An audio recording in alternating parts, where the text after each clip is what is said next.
Did Paul write the gospel according to Matthew? That's our question for today. Here's what they told us.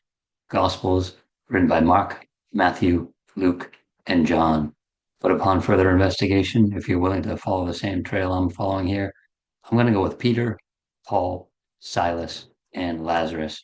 And fortunately, I don't have to talk about Silas and Lazarus at all today because I've already done videos on these. I have playlists. If you're interested and you haven't checked them out, see the playlist. One is called Silas, and the other is called John or Lazarus, who wrote the fourth gospel. So that leaves us with the gospel according to Mark and the gospel according to Matthew. And with Mark, I'm really quickly just going to say, no, it's the gospel according to Peter. Now, I'm not really taking any chances here because I think most of scholarship believes that Mark penned Peter's account, meaning he just wrote it. Maybe Peter dictated it, but Mark wrote it for him. I don't know if anyone named Mark wrote it for him.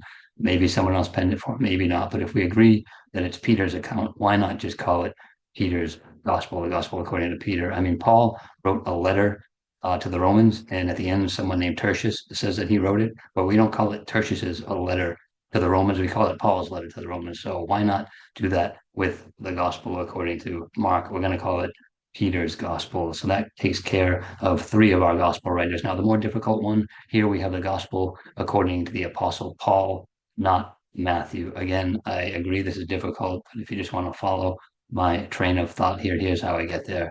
The book of Acts, we have Silas recording the Acts of both Peter and Paul. So I see a pattern here. And could this also be a pattern for gospel authorship? In the first half of Acts, Silas tells Peter's story. And in the second half of Acts, Silas tells Paul's story. And then, if you're willing to believe that Silas wrote the third gospel, which again, I'm completely convinced of that, Silas then feels compelled to write his own gospel. And this is what he says in the prologue to his gospel. And this is his prologue to Theophilus. He says, "Inasmuch as many have taken in hand to set in order a narrative of those things which have been fulfilled among us, just as those who from the beginning were eyewitnesses and ministers of the word delivered them to us, it seemed good to me also, having had perfect understanding of all things from the very first, to write to you an orderly account, most excellent Theophilus, that you may know the certainty of those things in which you were instructed." Now, I'm going to say that this many that Silas talks about here includes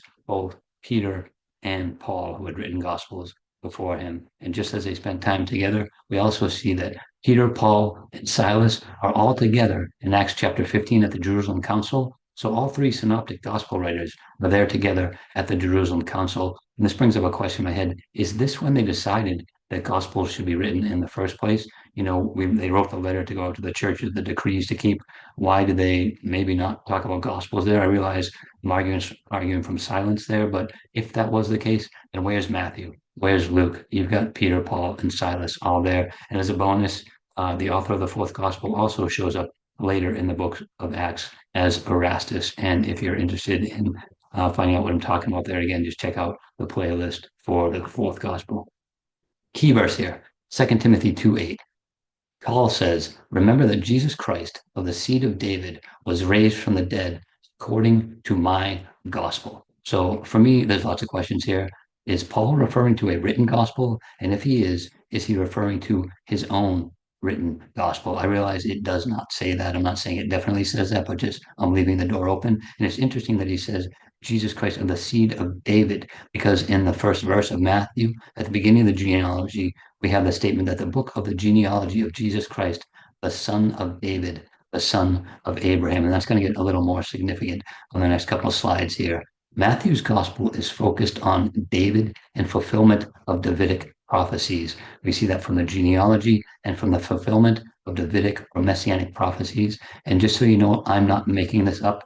Scholarly consensus is the same. I'm going to take a quote just from Tim Mackie here. He says, "Jesus is explicitly connected to David more in Matthew than in the other three gospels." He goes on to say, "And more than any of the other gospels, Matthew has highlighted and trying to really nuance Jesus' relationship to the law and the Torah. And we know that these were the hot issues from Paul's letters and the book of Acts." So what he's saying here is he sees a correlation between what's being taught in Matthew and all of Paul's letters. And I think that's no coincidence. And just as a note, Tim Mackie is not stating that he believes that Paul wrote the gospel.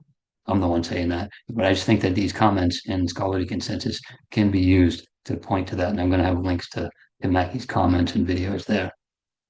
Okay, this one, you're either going to love it or you're going to hate it. Numbers, I don't know how you feel about numbers and their connection in the Bible and the New Testament, but is the use of this number 14 in the New Testament simply a coincidence, or is this number a clue as to who wrote the gospel according to Matthew? We touched upon the genealogy a little bit here, but 14 shows up 5 times in the New Testament.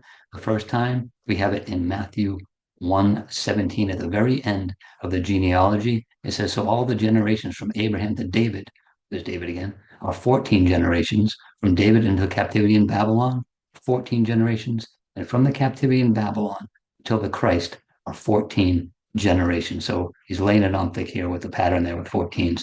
Now, we have Paul and Silas in the book of Acts, chapter 27. This is on the ship on their voyage to Rome. It says, now when the 14th night had come, as we were driven up and down on the Adriatic Sea, and then he goes on to speak a little more a few verses later, and as day was about to dawn, Paul implored them all to take food, saying, today is the 14th day you have waited and continued without food and eating nothing. 2 more verses from Paul here. Paul himself says, I know a man in Christ who 14 years ago, whether in the body I do not know, or whether out of the body I do not know, God knows, such a one was caught up to the third heaven. And then in Galatians 2, Paul says, then after 14 years, I went up again to Jerusalem with Barnabas and also took Titus with me. So again, you just ask yourself, is it a coincidence or are these clues? And I'm on the of the mind that they're clues. So in conclusion, you might say that the overall evidence is weak for Paul, and that may be true. However, it is internal evidence, and it's not just believing church tradition about Matthew or Mark. And this is better, in my opinion, and it's a lot more fun trying to connect the dots. And I just see a lot of strength in this, and I see patterns, and I'm connecting dots, hyperlinks, whatever you want to call it. I'm seeing it, and it's just becoming more clear to me. So, 4 Gospels, are they according to Matthew, Mark, Luke, and John?